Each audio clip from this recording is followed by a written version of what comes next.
Bienvenue dans ce cours cool du CM Formation sur des activités de géométrie interactive à l'école primaire. Donc ce cours-là est un prolongement du précédent qui était sur les avions et simplement donc dessiner un objet, un avion transformé par rotation en fait. Donc on peut faire un petit prolongement en utilisant la symétrie axiale. Alors une figure est déjà préparée qui montre un petit peu le résultat. Donc je vais d'abord vous montrer celle-ci, et ensuite je vous montrerai comment arriver à ce résultat, ou amener les élèves à ce résultat. Donc on va l'ouvrir directement dans Docteur Géo. Donc nous avons ici en fait donc la figure réalisée précédemment. On voit que le fuselage de l'avion est peint en rouge. Nous avons deux droites perpendiculaires, deux axes, ici. Et nous avons la construction par la symétrie axiale, par miroir en fait, de l'avion du drapeau B, avec cet axe-là. Et ensuite, la construction de cet avion-là, qui est donc la symétrique de celui-ci, par la symétrie de cet axe-là. Donc en fait, on obtient cette figure-là, est celle qu'on doit obtenir avec le drapeau D. Si on regarde bien, l'orientation correspond bien.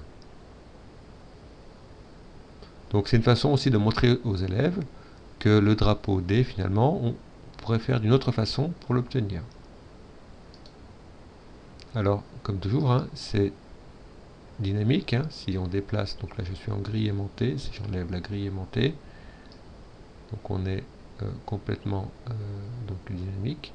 Donc, tout ce qu'on veut, c'est bien être perpendiculaire. Alors, ce qu'on fait, c'est on utilise une grille ici.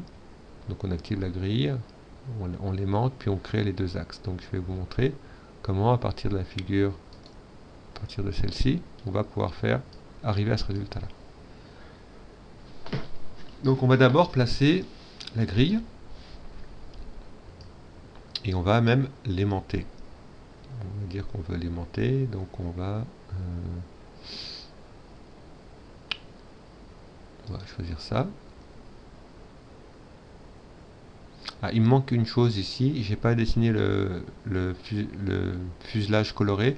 C'est important puisqu'en fait ça va permettre de nous simplifier le travail de symétrie. Donc je vais d'abord le construire. Donc en fait on va zoomer pour y voir un peu plus clair. Donc on fait le contour de la figure en fait. Donc on va à chaque fois, on va chercher le point qui avait été créé précédemment. Pas la peine d'en créer un autre. Donc là, on va aller jusqu'à là. Ici, ici, ici. On fait vraiment le tour. Et on revient sur le point de départ. Voilà. Et ce qu'on va faire, on va choisir une autre couleur. On va choisir un joli vert, par exemple. Alors on pourrait faire la même chose sur la figure de départ, ça pourrait être intéressant. Donc on va placer maintenant une première droite ici. On choisit droite. Et on va la placer sur le quadrillage, comme ça. Voilà. Et là, on va demander à l'ordinateur de nous construire le symétrique, directement. Là, on va dans les outils, transformation. Et on utilise, ça s'appelle réflexion ou symétrie axiale. Donc là, on a une petite indication de comment ça fonctionne. Choisir une droite et un objet. L'axe de symétrie est la première droite choisie.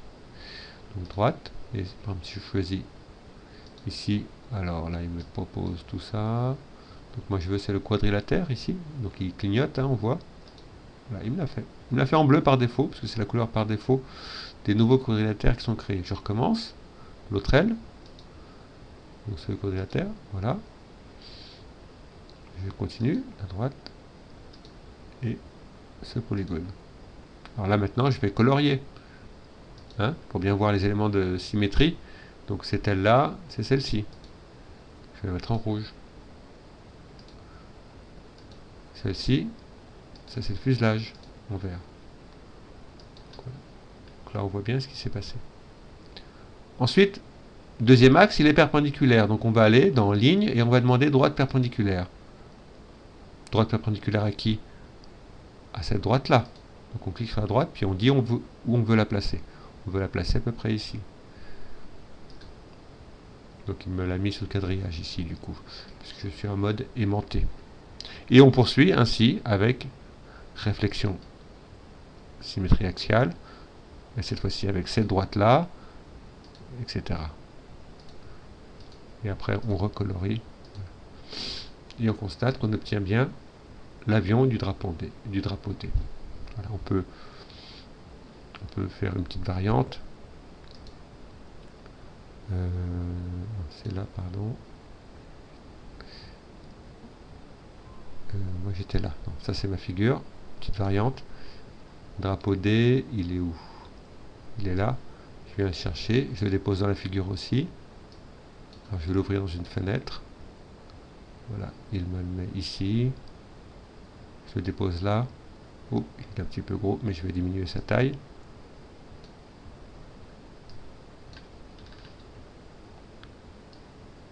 Voilà.